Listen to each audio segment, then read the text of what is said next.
Hello dear student, welcome to YouTube channel exam care. আমি সুরজ বর্মন। তো আমি তোমাদের সামনে নিয়ে আসতে চলছি প্রতিদিনের মতোই ম্যাথের কিছু গুরুত্বপূর্ণ টপিক। যে টপিক মনে করো, টপিক বলতে কোশ্চেন, যে কোশ্চেন গুলো পরীক্ষায় খুবই আসার সম্ভাবনা রয়েছে, পরীক্ষায় বারবার করে আসে। তো এইরকমই কিছু কোশ্চেন আমি তোমাদের সামনে তুলে ধরি প্রত্যেকটা ভিডিওতে। তো আজকে আমাদের ভিডিও ক্লাস 8 নাম্বার চলছে, 8 নাম্বার ক্লাস। তোমরা যদি আমাদের আমাদের আগের ভিডিওগুলো দেখে না থাকো, তাহলে আই বাটনে ক্লিক করে আমাদের আগের ভিডিও ক্লাসগুলো দেখে এসো। যদি তোমাদের ভিডিও ক্লাসগুলো ভালো লাগে, তাহলে একটা সাবস্ক্রাইব করে দিয়ে আমাদের চ্যানেলের সঙ্গে যুক্ত হয়ে যাও। তো আজকেও আমি কিছু কোশ্চেন তোমাদের সামনে নিয়ে আসতে চলছি। তো সবার আগে কোশ্চেন নিয়ে আসার আগে, তো তোমরা যদি আমার আগের ভিডিও ক্লাসটা দেখে থাকো, তো সেখানে আমি একটা হোমওয়ার্ক দিয়েছিলাম। তো হোমওয়ার্কটা তোমরা নিশ্চয়ই করেছো। তোমাদের অ্যান্সার কি এসেছে তোমরা কমেন্টে জানিয়েছো। আর দেখো, যারা করতে পারোনি, আমি আজকে সেই হোমওয়ার্কটা সলভ করে দিব। তো চলো, প্রতিদিনের মতো আজকেও তোমরা খাতা কলম নিয়ে বসে পড়ো, আমার সঙ্গে ম্যাথ সলভ করো, প্র্যাকটিস করো। দেখো, তো চলো কথা বলে আর সময় নষ্ট করবো না, সরাসরি প্রশ্নের দিকে চলে যাবো। প্রশ্নটা কি ছিল? এর আগের দিন যে কোশ্চেনটা দেওয়া ছিল, সেই কোশ্চেনটা কি ছিল? কোশ্চেনটা ছিল যে দিনের তাপমাত্রা প্রথমে দুপুরে 12% বৃদ্ধি পেয়ে বিকেলে 12% কমে গেলে মোটের উপর শতকরা কত তাপমাত্রা পরিবর্তন? তো এই কোশ্চেনটা আমি আগের ভিডিও ক্লাসে পুরো ডিসকাসে তোমাদের বুঝিয়ে দিয়েছি যে কিভাবে করতে হয়। তো আজকে এই কোশ্চেনের অত ডিটেলস বলবো না। আমি আগের ভিডিও ক্লাসটায় এই যে অঙ্কটা থাকে, এইরকম অঙ্ক কিভাবে করতে হয় সূত্রটা বলে দিয়েছি। আশা করি তোমার সূত্রটা তোমাদের সবার মনে আছে। সূত্রটা কি? সূত্রটা হচ্ছে x² / 100। এটা হচ্ছে সূত্র। তো সূত্রটা কখন অ্যাপ্লাই হবে, তোমরা যদি এটা দেখে জানতে চাও, তাহলে আগের ভিডিও ক্লাসটা দেখো। তো আমি এখন আবার বলে দিচ্ছি, যখন এই টাইপের কোশ্চেনটা থাকবে যে কোনো একটা সংখ্যা বা কোনো একটা ভ্যালু, যেটা বৃদ্ধি আর হ্রাস হারটা একই থাকবে, যে হারে বৃদ্ধি পায় ওই হারেই হ্রাস পায়, তাহলে শতকরা মোটের উপর কত পরিবর্তন হবে? এই টাইপের অঙ্কগুলো সলভ করতে হলে এই সূত্রটা অ্যাপ্লাই করতে হবে। তো এখন আমরা মানটা বসিয়ে দিই। এক্স এর মান কত? যত হারে বৃদ্ধি আর যত হারে হ্রাস পায় সেটা হচ্ছে এক্স। আমাদের এক্স এর মান হচ্ছে 12, তার স্কয়ার বাই হচ্ছে 100 ইকুয়াল 12 এর স্কয়ার কত? 144 বাই হচ্ছে 100। তো এটা ভগ্নাংশে আছে 144/100। এটা আমরা এখন যেহেতু আমাদের অ্যান্সার গুলো দেখো দশমিকে আছে, তাহলে আমরা এটাকে দশমিকে পরিবর্তন করব। দশমিকে পরিবর্তন কিভাবে করব? 144টা লিখে নিই। লিখে নিয়ে একের জন্য দশমিক থাকবে, আর যতগুলো শূন্য অত ঘর আগে দশমিক হয়। কয়টা শূন্য? দুটো শূন্য আছে, তাহলে 2 ঘর আগে দশমিক হবে। এই এক ঘর, এই 2 ঘর, 2 ঘর আগে দশমিক দিয়ে দেবো, আমাদের অ্যান্সার চলে আসবে। তাহলে অ্যান্সার কত আসলো? 1.44। তাহলে অপশন এ কারেক্ট হয়ে যাবে। তাহলে আমাদের অ্যান্সার কত আসলো? 1.44%। তো তোমরা যারা যারা করেছো আগের দিনে এই হোমওয়ার্কটা, তারা অ্যান্সারটা মিলিয়ে নাও, তাদের অ্যান্সার 1.44 আসবে। তাহলে চলো আজকের যে পর্ব, আজকেও আমরা যে তোমাদের সামনে যে কোশ্চেন গুলো নিয়ে আসতে চলছি, সেগুলো খুব গুরুত্বপূর্ণ কোশ্চেন, যেগুলো পরীক্ষায় খুব বারবার করে আসে, আসার খুবই সম্ভাবনা আছে। তো চলো আমাদের আজকের পর্ব শুরু করবো, আর কথা বলে সময় নষ্ট করবো না। তাহলে খাতা কলম নিয়ে রেডি থাকো। পরবর্তী প্রশ্ন দেখো, বোর্ডে দিয়ে দেওয়া হয়েছে। প্রশ্নটা দেখো কি বলছে, 15 এর পাওয়ার 120 কে 16 দিয়ে ভাগ করলে ভাগশেষ কত হবে? এটা একটা বিভাজ্যতার অঙ্ক। তো এই টাইপের প্রশ্ন যদি পরীক্ষা আসে, তোমাদের যদি নিয়মটা জানা না থাকে, তাহলে তোমরা কিভাবে করবে? তোমরা নিয়ম জানা নেই, তখন তোমরা কিভাবে করবে? 15 120 মানে কত, এটার ভ্যালু কত, সেটা বের করে সেটাকে আবার 16 দিয়ে ভাগ করবে। এইভাবে করতে গেলে তোমাদের পরীক্ষায় কমসে কম 10-15 মিনিট চলে। তো পরীক্ষাতে এত টাইম নেই যে একটা প্রশ্নের পিছনে তোমরা 10-15 মিনিট টাইম দেবে। 2 মিনিট টাইম দিলেই বেশি শর্ট হয়ে যাবে তোমাদের ওভারঅল টাইম এক্সামে। তো আমরা এই অঙ্কগুলো কিভাবে 1 সেকেন্ডে সলভ করব? আমি যখন এখানে করাবো, আমার তো একটু টাইম বেশি লাগবে, কারণ আমি তোমাদের ট্রিকগুলো বোঝাবো কিভাবে ট্রিকটা করতে হবে অ্যাপ্লাই। কিন্তু যখন তোমরা ট্রিকটা বুঝে যাবে, তখন কিন্তু তোমাদের এই টাইপের অঙ্কগুলো সলভ করারও প্রয়োজন হবে। খাতা কলমে খাতায় তোমাদের কলম আর ধরতে হবে, প্রশ্ন দেখেই অ্যান্সার বলে দিই। এত ইজি অঙ্ক। তো যারা পারো তোমরা অ্যাপ্লাই করো, আর যারা পারো না, দেখো বোর্ড ফলো করো, দেখো কিভাবে সলভ করি। তো 15 পাওয়ার 120 বলছে এতকে যদি 16 দিয়ে ভাগ করি ভাগশেষ কত হবে? তো এটাকে আমরা কিভাবে সলভ করব? এটা আমরা একটা মানে আকারে লিখব, সূত্র আকারে লিখব যে a n কে যদি a প্লাস 1 দিয়ে ভাগ করা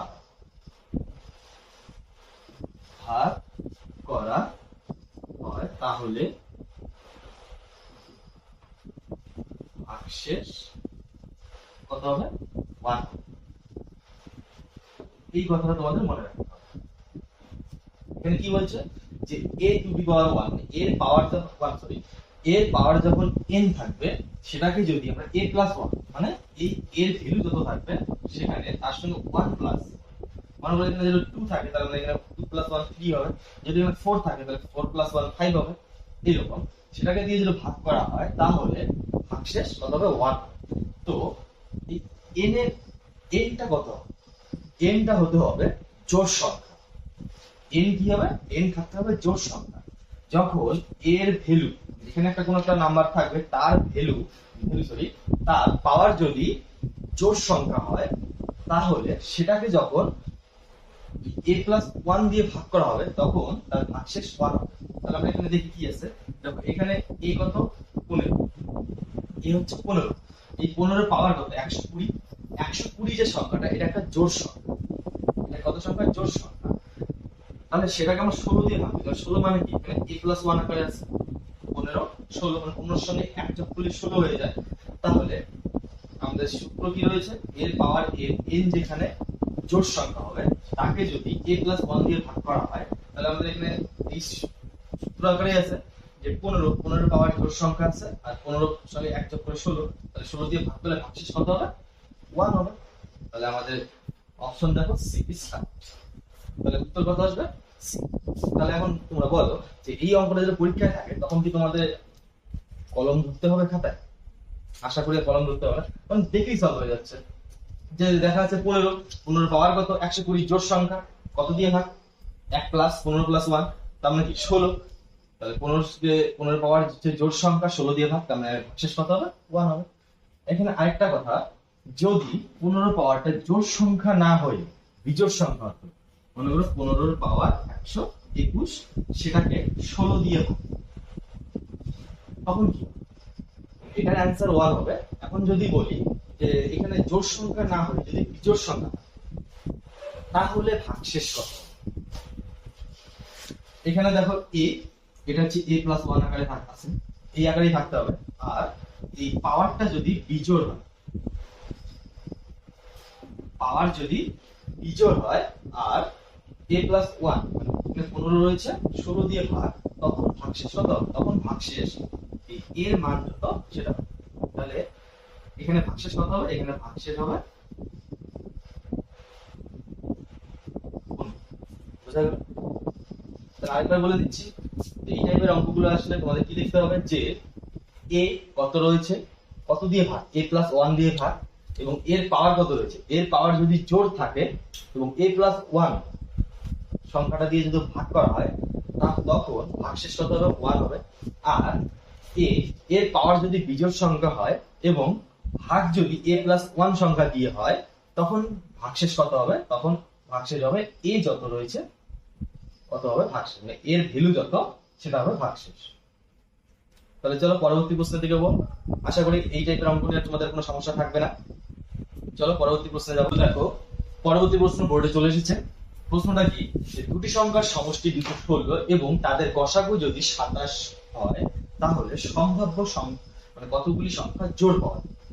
এটা একটা গসাগু লসাগু চ্যাপ্টার থেকে নেওয়া হয়েছে অঙ্কটা। এই চ্যাপ্টার থেকে তোমরা অঙ্ক পেয়ে যাবে পরীক্ষায়।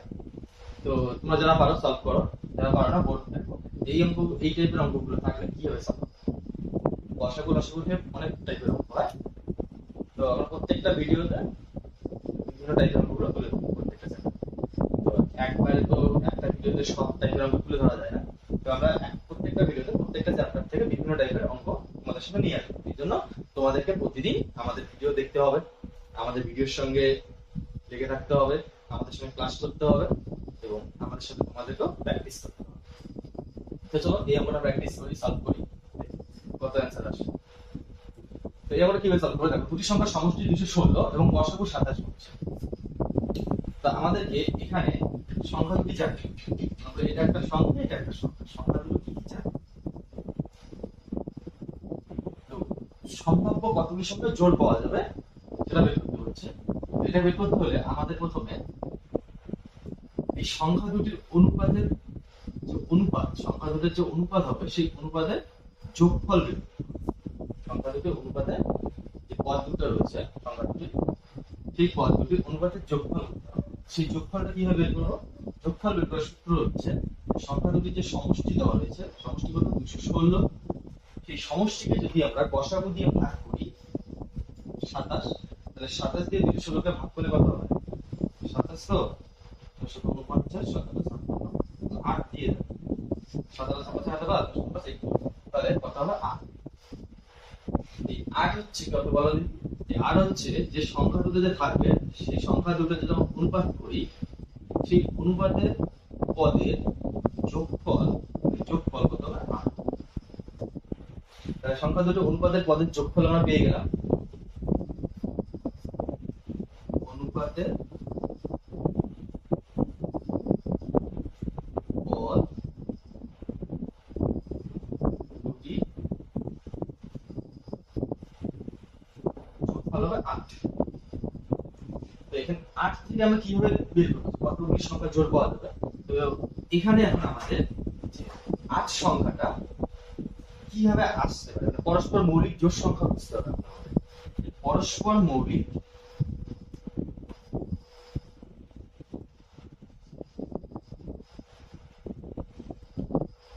জোড় সংখ্যা যেগুলো মানে পরস্পর মৌলিক জোড় সংখ্যা কাকে বলে? যে সংখ্যা দুটি মানে যে সংখ্যাগুলির গসাগু 1 হয় তাদেরকে আমরা পরস্পর মৌলিক জোড় সংখ্যা বলি।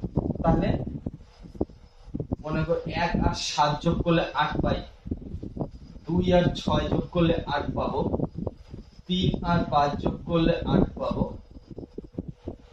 4 আর 4 যোগ করলে 8 পাবো, 5 আর 3 যোগ করলে 8 পাবো, 6 আর 2 যোগ করলে 8 পাবো, 7 আর 1 যোগ করলে 8 পাবো। এই সংখ্যাগুলো যোগ করলে আমরা 8 পাই। মানে যে সংখ্যা দুটো অনুপাতের যে পদের যোগফল 8 যে হয়। তো পরস্পর মৌলিক সংখ্যা এখন আমরা দেখতে হবে যে পরস্পর মৌলিক সংখ্যা কোনগুলো, যেগুলো সংখ্যা যোগ করলে 8। তো 1 আর 7 যোগ করলে 8 হয়, 2 আর 6 যোগ করলে 8 হয়, 3 আর 5 যোগ করলে 8 হয়, 4 আর 6 যোগ করলে 8 হয়। তো এখানকার মধ্যে যে পরস্পর মৌলিক সংখ্যা কোনগুলো? 1 আর 7, 2 আর 6, 3 আর 5, 4 আর 6, এদের মধ্যে কোনগুলো পরস্পর মৌলিক সংখ্যা? দেখতে হবে 1 আর 7, 1 আর 7 এর গসাগু দেখো 1 হবে, তাহলে এটা একটা পরস্পর মৌলিক সংখ্যা। 2 আর 6, 2 আর 6 এর গসাগু কিন্তু 1 হবে, 2 আর 6 এর গসাগু 1 হবে না, তাহলে এটা পরস্পর মৌলিক সংখ্যা নয়। 3 আর 5, 3 আর 5 পরস্পর মৌলিক সংখ্যা, কারণ এদের গসাগু 1 হবে। 4 আর 6 এদের গসাগু 1 হবে না, কারণ এদের যে গসাগু 1 হবে না, তো এটা পরস্পর মৌলিক সংখ্যা নয়। তাহলে এখান থেকে আমাদের এই 2 6 যে যোগ করলে 8 হয় সেটা মুছে যাবে, 4 আর 6 যোগ করলে 8 হয়। তাহলে সংখ্যা দুটোর অনুপাত 1 আর 7 হতে পারে, সংখ্যা দুটোর অনুপাত 3 আর 5 হতে পারে। কিভাবে করলাম? কারণ আমরা জানি যে সংখ্যা দুটোর অনুপাতের পদের যে যোগফল 8, তাহলে 1 আর 7 যোগ করলে 8 হয়, 3 আর 5 যোগ করলে 8 হয়। তাহলে সংখ্যা দুটোর অনুপাত 1:7 হতে পারে, 3:5 হতে পারে। তাহলে এখন বলবো যে এখানে কয়টা পাওয়া গেল? পরস্পর মৌলিক সংখ্যার জোড় কয়টা পাওয়া গেল? দুটো পাওয়া গেল। এই এটা একটা, এটা একটা, যতগুলো জোড় পাওয়া যাবে সেটা কিন্তু অ্যান্সার। সম্ভাব্য কতগুলি জোড় সংখ্যা পাওয়া যাবে? আমরা এখানে পরস্পর মৌলিক সংখ্যার জোড় কয়টা পেলাম? দুটো জোড় পেলাম, 1 আর 7 একটা, 3 আর 5 একটা, তাহলে আমাদের অ্যান্সার 2 হয়ে যাবে, অপশন ডি। যতগুলো, যদি আমরা 3টা পাই তাহলে অপশন 3 হয়ে যাবে, যদি আমরা পরস্পর মৌলিক সংখ্যার জোড় 4টা পাই তাহলে 4 হয়ে যাবে, যদি আমরা 5টা পাই তাহলে 5, মানে এই পরস্পর মৌলিক সংখ্যার জোড় যতগুলো পেয়ে যাবে অ্যান্সার তত। তা আমরা অঙ্কটা ক্লিয়ার করছি, দেখো এই টাইপের অঙ্কগুলো আসলে তোমরা কিভাবে সলভ করবে? প্রথমে আমাদের এখানে দেখো সমষ্টি দেওয়া রয়েছে আর গসাগু দেওয়া রয়েছে। এই সমষ্টি আর গসাগু থেকে আমাদের কি বের করতে হবে? যে সংখ্যা দুটো রয়েছে সেই সংখ্যা দুটি আমাদের যে অনুপাত হবে, সেই অনুপাতের যে পদ দুটো থাকে, মানে দুটি সংখ্যার মধ্যে অনুপাত হয়, এটা একটা, এটা একটা, এই দুটি সংখ্যার যে অনুপাত রয়েছে সেই অনুপাতের পদের যোগফল। এই যোগফলটা কিভাবে বেরোয়? যে গসাগুর যে সংখ্যা দুটি যে সমষ্টি দেওয়া থাকবে সেই সমষ্টিকে যদি আমরা গসাগু দিয়ে ভাগ করি, সমষ্টিকে যদি আমরা গসাগু দিয়ে ভাগ করি তাহলে অনুপাতের পদের যোগফল পাবো।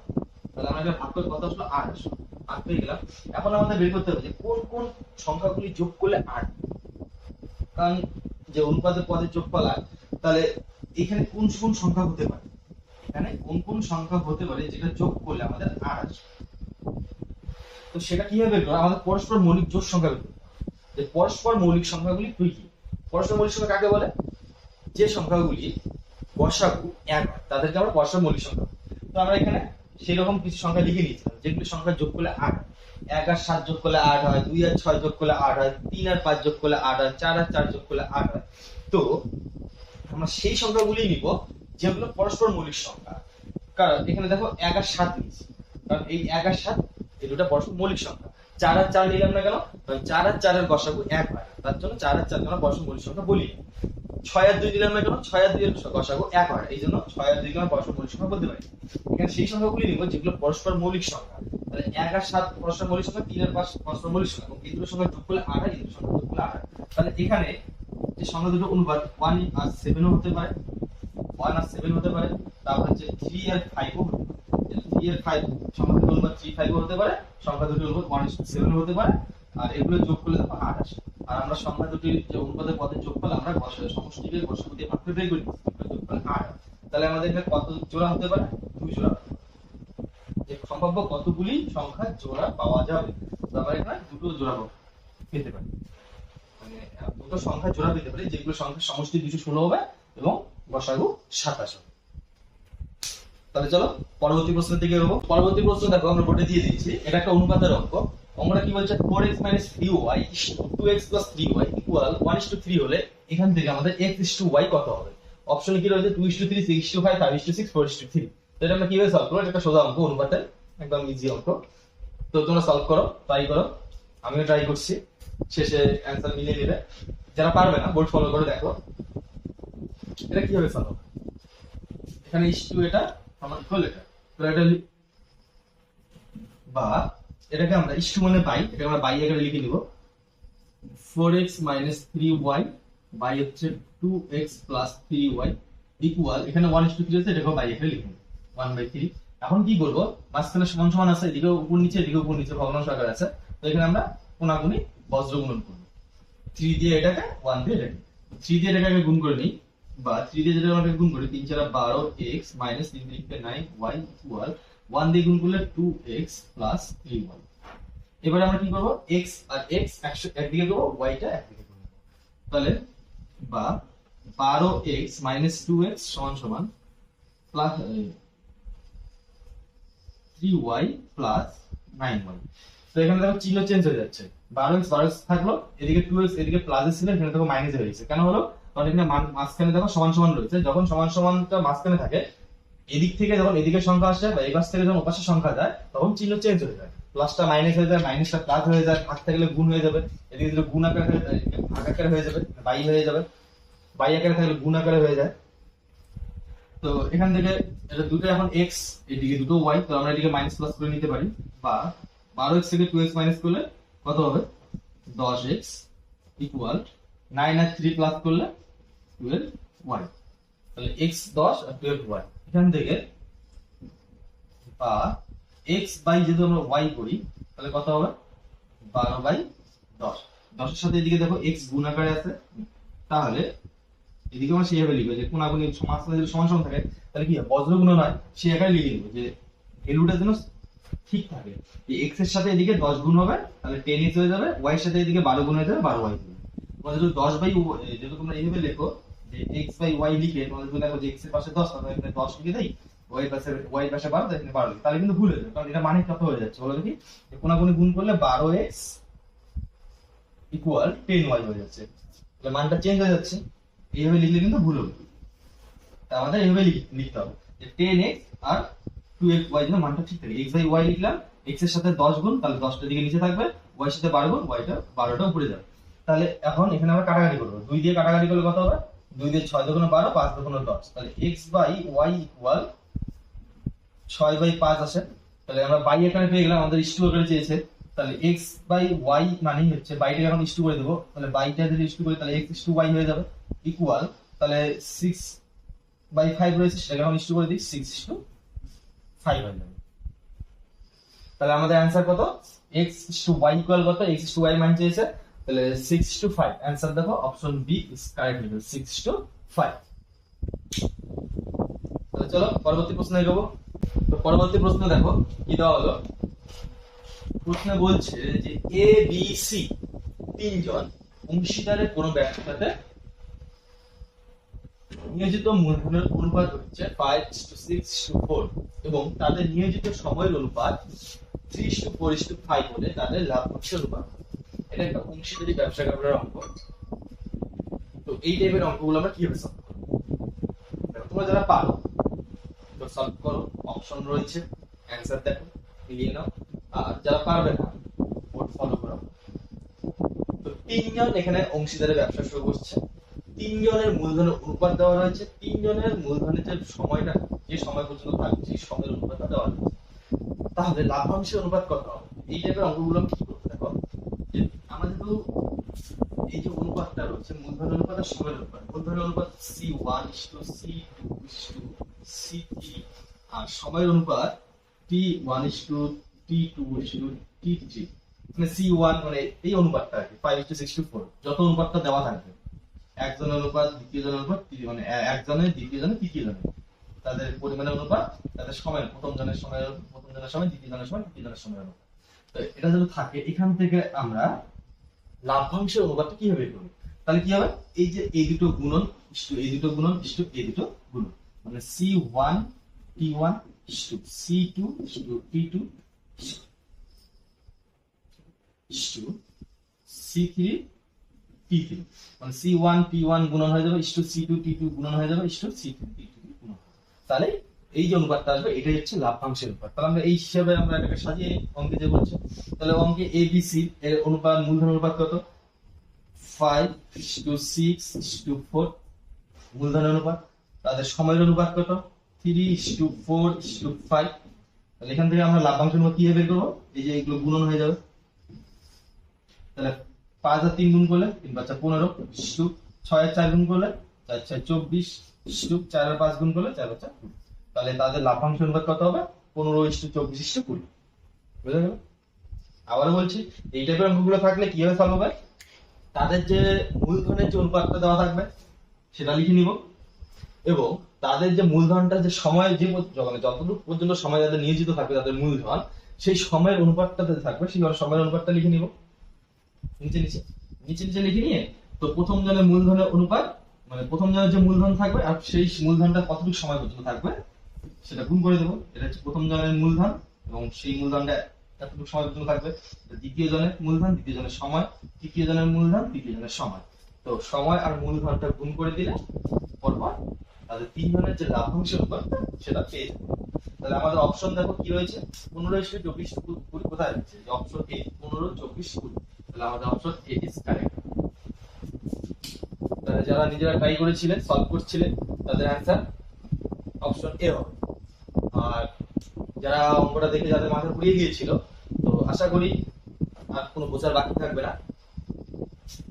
যদি তোমাদের কোনো কোথাও বুঝতে প্রবলেম হয় বা কোথাও বুঝতে অসুবিধা হয় বা বুঝতে পারছো না, তাহলে আমাদেরকে কমেন্ট করে অবশ্যই জানিয়ে দেবে। আমরা নেক্সট ভিডিওতে সেটা নিয়ে আবার ডিসকাস করব। তাহলে চলো পরবর্তী প্রশ্নের দিকে যাবো। প্রশ্নটা কি হচ্ছে, প্রশ্নটা বলছে যে 1 থেকে 20 পর্যন্ত বিজোড় স্বাভাবিক সংখ্যাগুলির বর্গের গড় কত। তো এই টাইপের অঙ্কগুলো আমরা কিভাবে সলভ করবো, তো যেহেতু বিজোড় সংখ্যা বলছে, তো আমাদের শেষ বিজোড় সংখ্যা বের করতে হবে। তাহলে 1 থেকে 20 পর্যন্ত বলছে, 20টা যেহেতু জোড় সংখ্যা, তাহলে শেষ বিজোড় সংখ্যা কত, 19। তো এই টাইপের অঙ্কগুলোতে যে সূত্রটা হবে, সূত্রটা কি, যে 1 থেকে n পর্যন্ত, nটা কি হবে, শেষ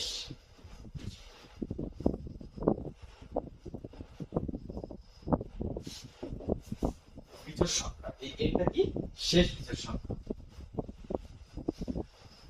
তাহলে বিজোড় স্বাভাবিক সংখ্যাগুলির বর্গের গড় কত, সূত্রটা কি, n, যেখানে n হচ্ছে শেষ বিজোড় সংখ্যা হবে, তার সঙ্গে গুণন n+2/3।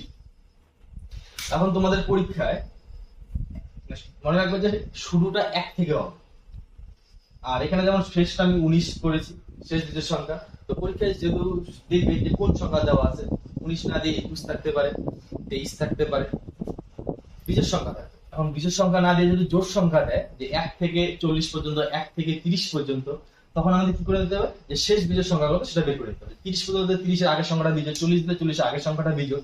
তো বিজোড় সংখ্যাটা আমার মনে বের করতে হবে, কারণ এখানে বিজোড় সংখ্যা স্বাভাবিক ঘর চেয়েছে, ঘর বের করতে চেয়েছে। তখন আমাদের এই সূত্রটা অ্যাপ্লাই করতে হবে, যে শেষ বিজোড় সংখ্যা কত। এখানে বিজোড় সংখ্যা দিয়ে দিতে পারে যে 1 থেকে একটা বিজোড় সংখ্যা দিলে যে এত সংখ্যার বর্গের ঘর কত, স্বাভাবিক সংখ্যাগুলো। যদি জোড় সংখ্যা দেয় তাহলে কিন্তু বিজোড় সংখ্যা কত, শেষ বিজোড় সংখ্যা কত সেটা বের করতে হবে। বিজোড় সংখ্যা ছাড়া যদি কোনো অঙ্ক করো তাহলে কিন্তু অ্যান্সার ভুল আসবে। তাহলে আমরা এখানে শেষ বিজোড় সংখ্যা কত বের করে নিলাম, 19, কারণ 20 জোড়, তার আগের সংখ্যাটা বিজোড়। তাহলে 1 থেকে 19 পর্যন্ত বিজোড় সংখ্যাগুলি স্বাভাবিক সংখ্যাগুলি বর্গের ঘর। তাহলে এখানে n এর মান কত, 19 গুণ, তাহলে 19 যোগ 2 বাই হচ্ছে 3, তাহলে 19 গুণ 19 এর সঙ্গে 2 যোগ করলে কত হবে, 21 বাই 3। এবার 19 আর 21 যদি আমরা গুণ করি তাহলে গুণফল কত আসবে,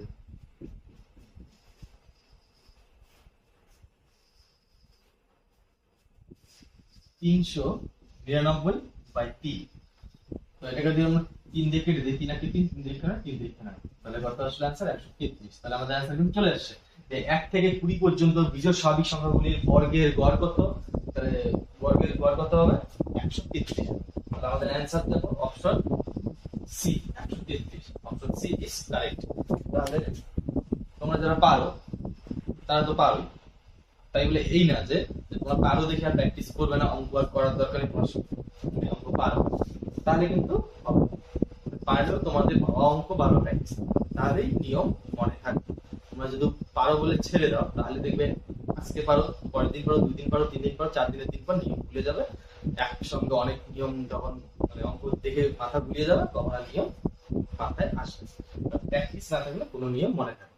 আর যারা পারো না তারা তো প্র্যাকটিস তো তাদের অবশ্যই করতে হবে, খুব খুব বেশি বেশি করে প্র্যাকটিস করতে হবে, কারণ অঙ্কের এত নিয়ম, এত সূত্র কখনো মুখস্থ করে মনে থাকে না। সবসময় প্র্যাকটিসের মধ্য দিয়ে মনে রাখতে হবে। দেখবে যে সূত্র মনেও না থাকে, তোমাদের প্র্যাকটিসে এমন হবে যে অঙ্ক দেখলেই সূত্র মনে পড়ে যে এই অঙ্কটা এইভাবে করতে হবে। এই জন্য বলছি, বারবার বলছি, প্র্যাকটিস করো। যত বেশি প্র্যাকটিস তত বেশি তোমার অঙ্ক এগিয়ে যাবে। তাহলে অ্যান্সার কত এখানে আমাদের, অপশন সি 133। তো চলো পরবর্তী প্রশ্নের দিকে এগোবো। পরবর্তী প্রশ্ন দেখো, একটা কি বলছে কোশ্চেনটা, এটা একটা নল আর চৌবাচ্চা থেকে অঙ্কটা দেওয়া হয়েছে। অঙ্কটা হচ্ছে যে এ ও বি নল, দুটো নল যথাক্রমে 12 ও 18 মিনিটে একটি খালি চৌবাচ্চা পূর্ণ করে। মানে যদি এই নলটা একা কাজ করে তাহলে একটা চৌবাচ্চা 12 মিনিটে পূর্ণ করে, ওই চৌবাচ্চাটাই যদি বি কাজ করে তাহলে 18 মিনিটে পূর্ণ করে। এখন বলছে যে দুটা নল যদি আমরা একসাথে চালু করে দেই, না সরি, আমরা কি বলছি যে দুটি নল একসাথে খোলার 4 মিনিট পর, মানে দুটো নল একসাথে চালু করে দিল, 4 মিনিট পর এই নলটা বন্ধ করে দিল এবং বাকি কাজটা বি করলো। তাহলে ওই বাকি যে চৌবাচ্চাটা ফাঁকা থাকে, মানে খালি থাকে, সেই খালি অংশটা পূর্ণ করতে বি এর কত সময় লাগে। তাহলে দেখেন আমরা কি করবো, তাহলে এ আর বি, এ আর বি লিখে নিলাম। এ কত সময় কাজ করে, 12 মিনিট কাজ করে, বি 18 মিনিট কাজ করে। এ 12 মিনিট কাজ করে, বি হচ্ছে 18 মিনিট কাজ করে। তাহলে আমরা সম্পূর্ণ এই 12 মিনিট আর 18 মিনিট থেকে আমরা এলসিএম করব। এলসিএম করে আমরা সম্পূর্ণ চৌবাচ্চাটার কত অংশ সেটা বের করব। সম্পূর্ণ চৌবাচ্চাটা 12 18 এলসিএম করলে কত হবে, 36। তাহলে যে সম্পূর্ণ যে চৌবাচ্চাটা থাকবে সেই চৌবাচ্চাটা কত, 36। তো এ 12 মিনিট কাজ করে এই 36 অংশ কাজ পূর্ণ করে, বি 18 মিনিট কাজ করে 36 অংশ কাজ পূর্ণ করে। তাহলে এ 1 মিনিটে কতটুকু করে, বি 1 মিনিটে কতটুকু। এ 1 মিনিটে করবে হচ্ছে 3, 12 দিয়ে 36 কে ভাগ করে দিব 3, আর বি 18 মিনিটে এতটুকু করলে 1 মিনিটে কত, 1 মিনিটে 2। তাহলে এ 1 মিনিটে 3 অংশ করে, বি 1 মিনিটে 2 অংশ করে।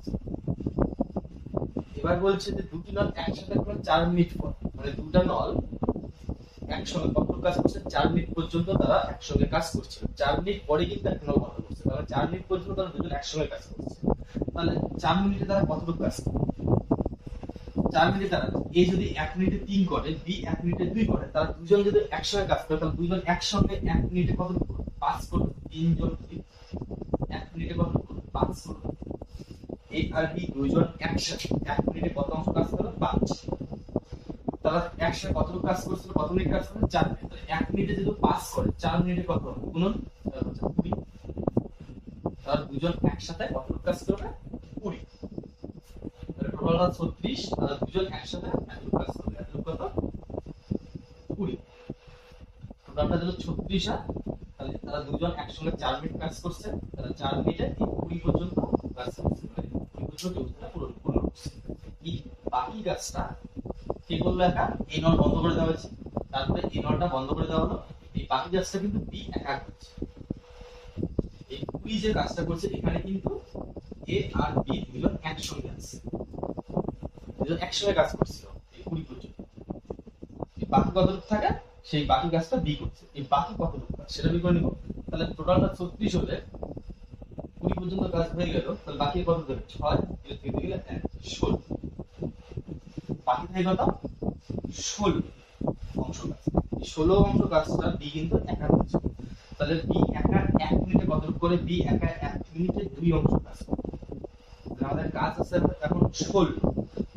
তাহলে 1 মিনিটে যদি 2 করে 16 অংশ কাজ করতে তাহলে কত মিনিট সময় লাগে? 8। 8 মিনিট সময় লাগবে। তাহলে প্রশ্ন হচ্ছে যে বি নলটা কত সময়ে, এই বি নলটা কত সময় এই বাকি কাজটা পূর্ণ করবে? তাহলে বি নলটা বাকি কাজটা কত সময় পূর্ণ হবে? 8। অ্যানসার কত? সি 8।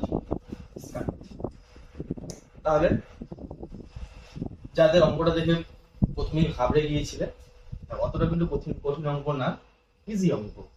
তোমরা যদি একবার বুঝে যাও তাহলে কিন্তু অঙ্কটা সলভ করতে কয়েক সেকেন্ড সময় লাগবে, 1 মিনিটও সময় লাগবে না। আশা করি তোমাদের আর কোনো বোঝার বাকি থাকবে না। খুব ইজি ভাবে অঙ্কটা করিয়ে দেওয়া হলো। তারপরেও বলছি, তোমাদের যদি কোথাও বুঝতে অসুবিধা হয়, বুঝতে কোথাও যদি তোমাদের বাকি থাকে, অবশ্যই আমাদের কমেন্টে জানাবে। আমরা পরবর্তী ভিডিওতে তোমাদের কমেন্টে অবশ্যই জবাব দিব। আর অঙ্কটা আমরা আবার ডিসকাস করব তোমাদের জন্য। ঠিক আছে, চলো পরবর্তী প্রশ্নে যাবো। পরবর্তী প্রশ্ন দেখো কি বলছে। এটা একটা শতকরার অঙ্ক। রামের বেতন শ্যাম অপেক্ষা 50% কম হলে শ্যামের বেতন রাম অপেক্ষা শতকরা কত বেশি? এটা একটা শতকরার অঙ্ক, আশা করি তোমরা সবাই পারবে। যারা পারো ট্রাই করো, সলভ করো, অ্যান্সার দেখো। আমাদের অপশন দেওয়া রয়েছে, তোমাদের অ্যান্সার কত আসে কমেন্টে জানাও। আর যারা পারবে না, ওর ফলো করো, একদম ইজি অঙ্ক। সলভ দেখার পর আশা করি তাদের কোনো সমস্যা থাকবে না। তো আর রাম এসতে শ্যাম, কি বলছে? রামের বেতন শ্যাম অপেক্ষা 50% কম। রামের বেতন শ্যাম অপেক্ষা কম, মানে রামের বেতনটা কম, আর অপেক্ষা শ্যাম কত পার্সেন্ট কম? 50% কম। তার মানে শ্যাম যদি 100 হয়, তাহলে শ্যাম যদি 100 হয়, তাহলে রাম কত? 50। মানে রামের বেতন শ্যামের বেতন 50% কম। শ্যাম যদি 100 হয়, রাম কত? 50। এটা থেকে এখন বলছে যে শ্যামের বেতন, এই শ্যামের বেতন এই রামের থেকে কত পার্সেন্ট বেশি? কিভাবে বের করবো? তাহলে রামের থেকে শ্যাম কত বেশি? 50 বেশি। প্রশ্ন হচ্ছে শ্যামের বেতন রাম অপেক্ষা কত বেশি, শতকরা কত বেশি? তাহলে রাম অপেক্ষা শ্যাম কত বেশি? রাম যদি 50 হয়, শ্যাম 100, তাহলে 50 বেশি। লিখে দিলাম 50 বেশি। শ্যাম কত? 50 বেশি। কার অপেক্ষা? রাম অপেক্ষা। রাম কত? 50। রাম অপেক্ষা শ্যাম 50 বেশি। আমরা বেশিটা নিলাম, রাম অপেক্ষা শ্যাম বেশি, 50 বেশি। রাম বলতে শতকরা, তাহলে গুণন 100। 50 50 কেটে দিলাম, বলে 100। তাহলে আমাদের অ্যান্সার দেখো অপশন এ, 100। তাহলে রামের বেতন শ্যাম অপেক্ষা যদি 50% কম হয়, তাহলে শ্যামের বেতন রাম অপেক্ষা শতকরা কত বেশি হবে? 100% বেশি হবে। তাহলে চলো পরবর্তী প্রশ্ন। তাহলে পরবর্তী প্রশ্ন দেখো বোর্ডে দিয়ে দেওয়া হলো। প্রশ্নটা কি? যে 1 থেকে 40 পর্যন্ত বিজোড় স্বাভাবিক সংখ্যাগুলির বর্গের গড় কত? তো প্রশ্নটা দেখো, চেনা চেনা লাগছে? চেনা চেনা তো লাগবে, কেন লাগবে বলো দেখি। সেম অঙ্ক, শুধু সংখ্যাটা আলাদা। এখানে 40 আমরা একটু আগে আজকের ভিডিওতে তোমরা কয়েকটা অঙ্কের আগের অঙ্ক দেখো, যে সেম অঙ্ক একটা করা হচ্ছে, সেখানে 1 থেকে 20 পর্যন্ত সংখ্যা বলা হয়েছিল, যে 1 থেকে 20 পর্যন্ত বিজোড় স্বাভাবিক সংখ্যার বর্গের গড় সমষ্টি বর্গের গড় কত। তো ওই অঙ্কটা যেভাবে করা হয়েছে সেম ভাবে এই অঙ্কটা করা হবে। 1 থেকে 40 পর্যন্ত বলছে, তো 40 পর্যন্ত বিজোড় বলছে, 40 তো বিজোড় সংখ্যা না, তাহলে আমাদের শেষ বিজোড় সংখ্যা কত সেটা বের করে নিতে হবে। শেষ বিজোড় সংখ্যা কত? 40 এর আগের শেষ বিজোড় সংখ্যা কত? 39। তাহলে 39 যদি বিজোড় সংখ্যা হয়, তাহলে আমরা সূত্রটা কি বলছি? আমরা আগের যে অঙ্কটা সেম অঙ্ক যে করেছিলাম সেই অঙ্কটা আমরা সূত্র বলে দিয়েছি। তোমরা ভিডিওটা দেখো, ভিডিওটা দেখলেই ওই অঙ্কটা দেখো, সলভ করো, তোমরা সবাই সলভ করেছিলে, তাহলে এই অঙ্কটা তোমরা সলভ করতে পারো। সেম সূত্র, সেম অঙ্ক, শুধু সংখ্যাটা আলাদা। তোমরা সূত্রটার মধ্যে মান বসাও, মান বসিয়ে তোমরা সলভ করো, সলভ করে আমাদের অপশন দেওয়া রয়েছে, দেখো তোমাদের অ্যান্সার কত আসে অপশনের মধ্যে। এই অঙ্কটা তোমরা নিজেরা ট্রাই করো, আমরা এই অঙ্কটা তোমাদের হোমওয়ার্ক দিই, তোমরা বাড়িতে ট্রাই করো, বাড়িতে চেষ্টা করো, প্র্যাকটিস করো, দেখো তোমরা উত্তরটা আনতে পারো কিনা। তোমাদের যে উত্তরটা আসবে আমাদের কমেন্টে জানাও। দেখো অপশন আমাদের দেওয়া রয়েছে, এই অপশনের মধ্যেই তোমাদের অ্যান্সার থাকবে, যে অ্যান্সারটা আসবে সেই অ্যান্সারটা আমাদের কমেন্টে দাও। তোমাদের যদি প্রবলেম হয়, আমরা নেক্সট যে ভিডিওটা আনবো সেই ভিডিওতে আমরা এই অঙ্কটা সলভ করে দিই, সেই ভিডিওতে তোমরা এই অঙ্কের সলভ দেখে নিও, তাহলে এই অঙ্কের কোনো প্রবলেম থাকবে না। তাহলে আপাতত আমাদের ভিডিও আজকে এই পর্যন্তই। এখন তোমাদের আরেকটা কথা বলছি, যে আমাদের যে ভিডিও ক্লাসগুলো তোমাদের জন্য করছি, সেই ভিডিও ক্লাসগুলো যদি তোমাদের ভালো লাগে, তাহলে একটা সাবস্ক্রাইব করে দিয়ে আমাদের চ্যানেলের সঙ্গে যুক্ত হয়ে যাবে। কারণ আমরা তোমাদের জন্য এইরকম পরীক্ষায় আসার মতো গুরুত্বপূর্ণ কোশ্চেনগুলো, যে কোশ্চেনগুলো পরীক্ষায় বারবার করে আসে, যে কোশ্চেনগুলো পরীক্ষায় বারবার করে আসে, সেই কোশ্চেনগুলি আমরা তোমাদের সামনে তুলে আনবো এবং তোমাদের সামনে প্র্যাকটিস করবো। তোমরা আমাদের সঙ্গে প্র্যাকটিস করো, দেখবে অঙ্ক নিয়ে কোনো সমস্যা আর তোমাদের থাকবে না। যে অঙ্কগুলো পরীক্ষা হলে তোমাদের 2 মিনিট, 3 মিনিট, 5 মিনিট, 10 মিনিট সময় লাগে প্র্যাকটিস করতে বা অ্যান্সার আনতে, প্র্যাকটিস করতে না, অঙ্কগুলো সলভ করতে, আমাদের সঙ্গে তোমরা প্র্যাকটিস করো। এই অঙ্কগুলোই পরীক্ষায় এই টাইপেরই অঙ্ক, এর বাইরে অঙ্ক নেই। যে টাইপের অঙ্কগুলো আমরা তোমাদের সামনে আনবো, এই অঙ্কগুলোই পরীক্ষায় থাকবে। তো তোমরা যদি প্র্যাকটিস করো, দেখবে পরীক্ষার রুমে এই অঙ্কগুলো সলভ করতে 1 থেকে 2 মিনিটের মধ্যে লাগবে না, কয়েক সেকেন্ডের মধ্যে সলভ হয়ে যাবে, 1 মিনিট হাইস্ট। তাহলে চলো কথা বলে সময় নষ্ট করবো না। যেটা কথা, তোমাদের যদি ভিডিও ভালো লাগে অবশ্যই সাবস্ক্রাইব করবে এবং লাইক, কমেন্ট, শেয়ার অবশ্যই করবে, খুব খুব বেশি বেশি করে শেয়ার করো। এবং তোমরা যদি আমাদের এক্সাম কেয়ার যে অ্যাপটা রয়েছে, সেই এক্সাম কেয়ার অ্যাপে যদি তোমরা জয়েন না হয়ে থাকো, তাহলে আমাদের ডেসক্রিপশনে লিংক দেওয়া রয়েছে, সেই ডেসক্রিপশন লিংক থেকে আমাদের এক্সাম কেয়ার অ্যাপটা ডাউনলোড করে নাও, প্লে স্টোরে পেয়ে যাবে, লিংকে ক্লিক করলে প্লে স্টোর থেকে তোমরা অ্যাপটা ডাউনলোড করে আমাদের অ্যাপের সঙ্গে যুক্ত হয়ে যাবে। তোমরা অ্যাপে যুক্ত হলে কি পাবে? সেই অ্যাপের মধ্যে আমরা অতি শীঘ্রই বেসিক ভিডিও আনতে চলছি, অঙ্কের চ্যাপ্টারে একদম জিরো থেকে শুরু করে একদম লো লেভেল থেকে শুরু করে একদম যতটা উপর পর্যন্ত হয় সব টাইপের আমরা ভিডিও অতি শীঘ্রই আমরা সেই অ্যাপে ভিডিও রেকর্ডেড ক্লাস আনতে চলছি, সেই ভিডিও রেকর্ডেড ক্লাস পেয়ে যাবে। তাছাড়াও আমরা সেই অ্যাপে আর কি দিতে চলছি, সেই অ্যাপে রয়েছে মক টেস্ট, 125টা সিরিজ রয়েছে, 85টা করে কোশ্চেন, ডাব্লিউবিপি কোশ্চেন রিলেটিভ, এবং সেই কোশ্চেনগুলো এসএসসি জিডিরও রিলেটিভ হয়ে যাবে। আমরা অতি শীঘ্রই এসএসসি জিডিরও মক টেস্ট আনতে চলছি, সেগুলো হচ্ছে পেইড মক টেস্ট থাকবে, ডাব্লিউবিপিরও পেইড মক টেস্ট রয়েছে। তারপর তোমরা ফ্রিতেও মক টেস্ট পেয়ে যাবে। তোমরা যদি পেইড মক টেস্ট নিতে না চাও, তোমরা সেই অ্যাপের মধ্যে ফ্রিতে মক টেস্ট দিতে পারো। ডেইলি আমরা সেই অ্যাপে ফ্রিতে মক টেস্ট দিচ্ছি সাবজেক্ট ওয়াইজ, সন্ধ্যা 7টার দিকে তোমরা অ্যাপটা ভিজিট করো এবং মক টেস্ট গুলো দাও। তাছাড়াও অ্যাপে আমরা পিডিএফ দিয়ে রেখেছি, তোমরা পিডিএফ গুলো নিতে পারবে, এই পিডিএফ রয়েছে। তাছাড়াও কারেন্ট অ্যাফেয়ার্স পেয়ে যাবে। এরপর আরেকটা কথা, যেটা হচ্ছে আমাদের ডেসক্রিপশন লিংকে আরেকটা লিংক দেওয়া রয়েছে, সেটা হচ্ছে টেলিগ্রাম চ্যানেল। সেই টেলিগ্রাম চ্যানেল লিংকেও জয়েন করে আমাদের টেলিগ্রাম চ্যানেলেও জয়েন হয়ে যাও। টেলিগ্রাম চ্যানেলে জয়েন হলে তোমরা কি সুবিধা পাবে? আমরা সেই টেলিগ্রাম চ্যানেলে 2 টাইমস কুইজ বেস কোশ্চেন দিয়ে থাকি, সেই কোশ্চেনে তোমরা জয়েন করে কুইজে তোমরা জয়েন করতে পারবে। বিভিন্ন টাইপের কোশ্চেন আমরা দিয়ে থাকি, সেই কোশ্চেনে তোমরা সুবিধা নিতে পারবে। এবং আমরা কারেন্ট অ্যাফেয়ার্সও টেলিগ্রাম চ্যানেলেও দিয়ে থাকি। তাহলে দেরি করো না, ডেসক্রিপশন দেওয়া লিঙ্কে অ্যাপ লিঙ্ক দেওয়া রয়েছে এবং টেলিগ্রাম চ্যানেল লিঙ্ক দেওয়া রয়েছে। দুটো লিঙ্ক ক্লিক করে তোমরা জয়েন হয়ে যাও আমাদের সঙ্গে। আমরা তোমাদের জন্য তোমাদের প্রতিনিয়ত তোমাদের জন্য বিভিন্ন টাইপের কোশ্চেন এবং current affairs, quiz base question, mock test question, free mock test, paid mock test এবং ফ্রি পিডিএফ তোমাদের সামনে নিয়ে আসছি। তো আজকের ভিডিও এই পর্যন্তই। তাহলে চলো আবার দেখা হচ্ছে পরবর্তী